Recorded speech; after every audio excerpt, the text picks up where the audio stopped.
নমস্কার বন্ধুরা, রাত পোহালেই লোকনাথ বাবার তিরোধান দিবস। ৩রা জুন ১৯শে জ্যৈষ্ঠ বুধবার দিন পড়েছে লোকনাথ বাবার তিরোধান দিবস এবং পুজো। আজকের পর্বে আমাদের আলোচ্য বিষয় লোকনাথ বাবার পুজোর শুভ সময় কি থাকছে। আপনারা বাড়িতে এবং মন্দিরে কোন কোন উপকরণগুলি দিয়ে পুজো করবেন, মন্দিরে গেলে কোন উপকরণগুলি আপনাদের নিয়ে যেতে হবে পুজোর জন্য। এছাড়াও বাড়িতে পুজো করার সহজ সরল নিয়ম এবং মন্ত্র থাকছে আজকের ভিডিওতে। লোকনাথ বাবার পুজোর দিন ব্রতীরা কতক্ষণ উপবাস থাকবেন, কি খাবেন আর কি খাবেন না, আর যদি দরিদ্র যোগ থাকে বা আর্থিক অভাব থাকে, অভাব অনটন থাকে সংসারে, তাহলে কোন কোন জিনিসগুলি বাবা লোকনাথকে এই দিনে অর্পণ করবেন, সমস্তটাই রয়েছে আজকের ভিডিওতে। তো চলুন বন্ধুরা, দেরি না করে ভিডিওটি শুরু করা যাক। যদি আমার চ্যানেলে নতুন হয়ে থাকেন অবশ্যই চ্যানেলটি সাবস্ক্রাইব করে এবং ভিডিওতে একটি লাইক করে শেষ পর্যন্ত সাথে থাকবেন। আশা করি ভিডিওটি আপনাদের জন্য খুবই হেল্পফুল হবে। ভিডিওটির মূল পর্বে যাওয়ার আগে বাবা লোকনাথ দেবের যারা ভক্ত রয়েছেন অবশ্যই কমেন্ট বক্সে লিখুন জয় বাবা লোকনাথ দেবের জয়। যদি জন্মকুণ্ডলিতে দরিদ্র যোগ থাকে বা কোনো অভাব অনটন থাকে সংসারে, হাতে পয়সার টানাটানি থাকে, তাহলে অবশ্যই লোকনাথ ব্রহ্মচারীর পুজো করা জরুরি। লোকনাথ বাবার আরাধনা করলে আর্থিক সমস্যা থেকে মুক্তি পাওয়া যায়। তবে এর জন্য বছরের একদিন নয়, প্রতি সোমবার আপনারা লোকনাথ বাবার পুজো করতে পারেন। জয় বাবা লোকনাথ, জয় ব্রহ্ম লোকনাথ, জয় শিব লোকনাথ, জয় গুরু লোকনাথ, এই মন্ত্রোচ্চারণ করেই আপনারা সমস্ত বিপদ থেকে মুক্তি পাবেন এবং মনের সমস্ত কামনা বাসনা আপনাদের পূরণ হবে। শুরুতেই জেনে নেওয়া যাক বাবা লোকনাথের পুজো করতে কোন কোন উপকরণগুলি লাগছে। বাবা লোকনাথের ছবি বা মূর্তি, গঙ্গা জল, চন্দন, আতপ চাল, ঘি, ফুল হিসেবে আপনারা সাদা ফুল এবং নীল রঙের ফুল অর্থাৎ নীল শাপলা ফুল অবশ্যই রাখবেন, আর লাগবে বেলপাতা। এছাড়াও ধূপকাঠি, প্রদীপ আর কর্পূর। ভোগ হিসেবে আপনাদেরকে নিবেদন করতে হবে মিচড়ি বা তাল মিচড়ি। তালশাঁস আর কালো জাম বাবা লোকনাথের অত্যন্ত পছন্দের। এর সাথে আপনারা এই মরশুমে যে সমস্ত ফল পাওয়া যায়, আম, জাম, লিচু, কাঁঠাল ইত্যাদি রাখতে পারেন। তবে ফলের মধ্যে কলা, আপেল, নারকেল এগুলিও রাখার চেষ্টা করবেন। যে কোনো ধরনের সাদা মিষ্টি অর্পণ করতে পারেন বাবা লোকনাথের পুজোয়। তবে অবশ্যই এই দিনে অমৃতি জিলিপি দেওয়ার চেষ্টা করবেন, কারণ বাবা লোকনাথের অমৃতি জিলিপি অত্যন্ত পছন্দের। আর লাগবে জল ভর্তি একটি তামার পাত্র, আর বাবা লোকনাথকে খেতে দেওয়ার জন্য একটি গ্লাসে 1 গ্লাস জল। লোকনাথ বাবা নিজে খুব সাদাসিধে জীবনযাপন করতেন। তার পুজোতে বেশি আড়ম্বর তিনি পছন্দ করেন না। ভোগের ক্ষেত্রেও অতি অল্পে সন্তুষ্ট তিনি।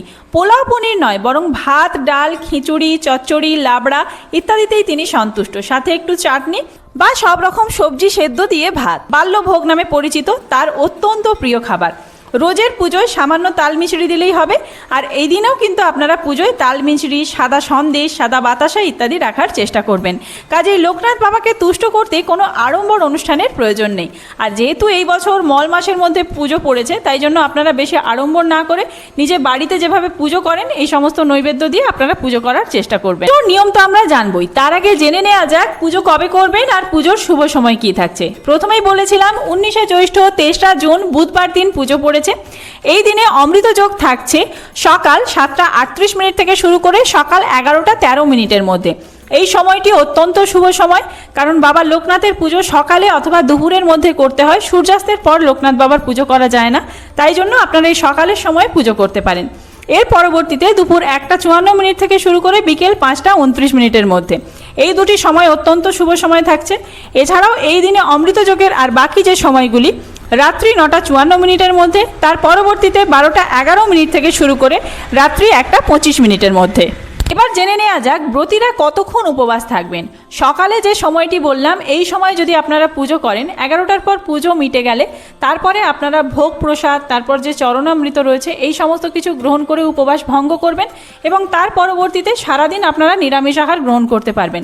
অন্ন গ্রহণ না করে অন্যান্য শুকনো খাবার, লুচি, পরোটা ইত্যাদি খেতে পারেন। সাবুর তৈরি যে কোনো খাবার, সাবুর পায়েস, দুধের তৈরি যে কোনো খাবার, মিষ্টান্ন সমস্ত কিছুই খেতে পারবেন। এছাড়াও ফলাহার করতে পারেন, ড্রাই ফ্রুটস খেতে পারেন।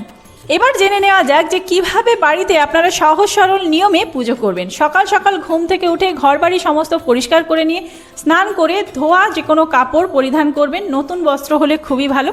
এরপরে পুজোর যে স্থানটি সমস্ত ভালোভাবে মুছে নিয়ে গঙ্গাজল ছিটিয়ে পবিত্র করে নেবেন।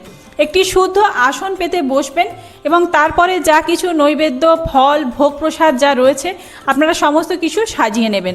স্নান করার পরেই আপনারা কিন্তু ভোগ নিবেদন করবেন বা ভোগ বানাবেন, যে ভোগ আপনারা অর্পণ করতে চান এই দিনে। এরপরে পুজোর শুরুতেই আপনারা কিন্তু দেবাদিদেব মহাদেবের পুজো করবেন। সেক্ষেত্রে আপনাদেরকে কি করতে হবে, একটি বেলপাতা লাগবে আর লাগবে কিছু সাদা ফুল। বেলপাতা আর সাদা ফুল অর্পণ করার আগে দেবাদিদেব মহাদেবের অভিষেক করতে হবে। ওম নমঃ শিবায়, ওম নমঃ শিবায়, ওম নমঃ শিবায় এই মন্ত্রটি 3 বার উচ্চারণ করে গঙ্গা জল ঢালবেন বা পরিষ্কার জল ঢালবেন, দিয়ে দেবাদিদেব মহাদেবের অভিষেক করবেন। এবং এর পরবর্তীতে আপনারা পঞ্চামৃত দিয়ে অভিষেক করতে পারেন। তারপরে কিন্তু আবার পরিষ্কার জল ঢেলে ধুয়ে নেবেন এবং তারপর ফুল আর বেলপাতা অর্পণ করবেন। এইভাবে কিন্তু দেবাদিদেব মহাদেবের পুজো সম্পন্ন হলো। দেবাদিদেব মহাদেবের পুজো করলে তবেই কিন্তু লোকনাথ বাবা পুজো গ্রহণ করবেন। এবার আপনারা একই পদ্ধতিতে লোকনাথ বাবারও অভিষেক করবেন। যদি আপনাদের চিত্র হয় তাহলে পরিষ্কার গঙ্গা জলের কাপড় ভিজিয়ে মুছিয়ে নেবেন, আর যদি মূর্তি থাকে তাহলে গঙ্গা জল ঢেলে স্নান করাতে পারেন।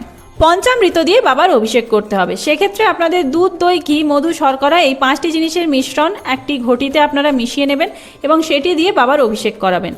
এরপর সুগন্ধি জল দিয়ে বাবার অভিষেক করে নিতে হবে। সুগন্ধি জল প্রস্তুত করতে লাগবে তামার ঘটিতে 1 ঘটি পরিষ্কার জল বা গঙ্গা জল, কর্পূরের গুঁড়ো, গোলাপ জল, অগুরু সাদা চন্দন।